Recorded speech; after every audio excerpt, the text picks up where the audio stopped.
বুক ভরে দম নিন, দম ছাড়ুন, দম নিন। এরকম অনেকবার করে করুন। তারপর নাক দিয়ে দম নিন, দম ছাড়ুন।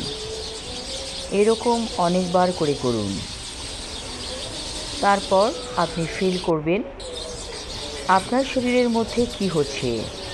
আপনার শরীরের মধ্যে চমৎকার একটা পরিবর্তন লক্ষ্য করা যাচ্ছে। এরকম প্রকৃতির কাছে এসে দম নেওয়ার চর্চা করুন। আপনি সুস্থ থাকবেন। দম এমন একটা ব্যাপার মানুষের জীবনে। দম আছে, আপনি আছেন। দম নাই, আপনি নাই। ঘুম থেকে উঠে আপনি যখন দেখলেন আপনি শ্বাস নিতে পারছেন, তার মানে আপনি বেঁচে আছেন। এমন অনেকে শ্বাস নিতে না পারার কারণে পৃথিবী ত্যাগ করেছে। এই যে দম, এটা মানুষের মূল্যবান একটি বিষয় জীবনের ক্ষেত্রে। এই দম নিয়ে একবার ভাবুন তো, গভীরভাবে ভাবুন। আপনি শ্বাস নিতে পারছেন, আপনি বেঁচে আছেন, আপনার শ্বাস নাই, আপনি মৃত। মৃত ব্যক্তির নাকের কাছে হাত রাখুন তো, দেখবেন তার কোনো শ্বাস প্রশ্বাস নেই, সে মারা গেছে। ঠিক তেমনি আপনিও মারা যাবেন যখন শ্বাস প্রশ্বাস আর থাকবে না।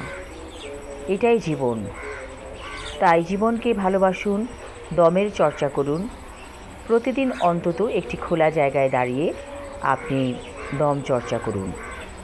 প্রতিদিন করুন এবং ধীরে ধীরে আপনি অনেকটাই সুস্থ হয়ে যাবেন।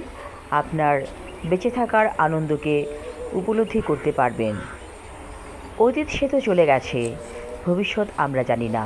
তাই বর্তমানকে পুরোপুরি উপভোগ করুন। বর্তমানের প্রত্যেকটা মুহূর্তকে আপনি ফিল করুন এবং বর্তমানকে কাজে লাগান। যে সময়টা আজকে আছে, কালকে সেই সময়টা অতীত হয়ে যাবে। তাই এই সময়টাকে আপনি ভালোভাবে কাজে লাগান, সুন্দরভাবে বাঁচুন। মানুষ আপনাকে পেছনে কী বলেছে সেসব কথা নিয়ে ভাববেন না।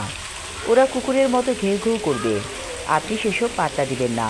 আপনি আপনার মতো এগিয়ে যান, কারণ আপনি জানেন আপনি মহাজাগতিক মুসাফির।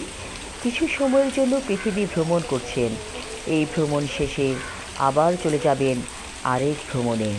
তাই এই ভ্রমণটাকে সুন্দর করার জন্য মানুষের কান কথায় গুরুত্ব দিবেন না। মানুষ হচ্ছে এমন একটা প্রাণী যে সব সময় মানুষের পেছনে লেগে থাকে এবং এটা হচ্ছে কিছু বদ মানুষের কাজ। এরকম বদ সদৃশ্য মানুষ আমাদের আশেপাশে আছে, আমাদের সংসারেও আছে। তাদেরকে আপনি অবশ্যই চিনতে পেরেছেন। তাদেরকে অ্যাভয়েড করুন, অথবা যদি অ্যাভয়েড করা সম্ভব না হয় তাহলে কিছুটা ভান করুন। তাদের সাথে ঠিকই মিশবেন, কিন্তু তাদের কটু কথাকে গ্রহণ করবেন না। এই ধরনের বিষ সদৃশ্য মানুষের কথা গ্রহণ করলে আপনার মধ্যেও বিষ ঢুকে যাবে। তাই সব কিছুকে এড়িয়ে চলুন। সুন্দর সুন্দর কিছু নিয়ে ভাবুন, সুন্দর সুন্দর কথা বলুন। পজিটিভ এনার্জিতে সারাদিন ভরপুর থাকুন। পজিটিভ এনার্জি কী?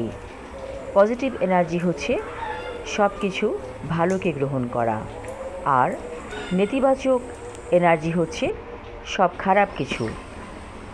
সব খারাপ কিছুকে যখন আপনি বর্জন করলেন, আপনার কাছে ভালোটাই আসবে এবং ভালোর পথে আপনি থাকবেন। আমাদের সমাজে ভালো মানুষও আছে, তাদেরকে খুঁজে বের করুন, তাদের সাথে মিশুন। সবাই ভালো থাকুন। ধন্যবাদ।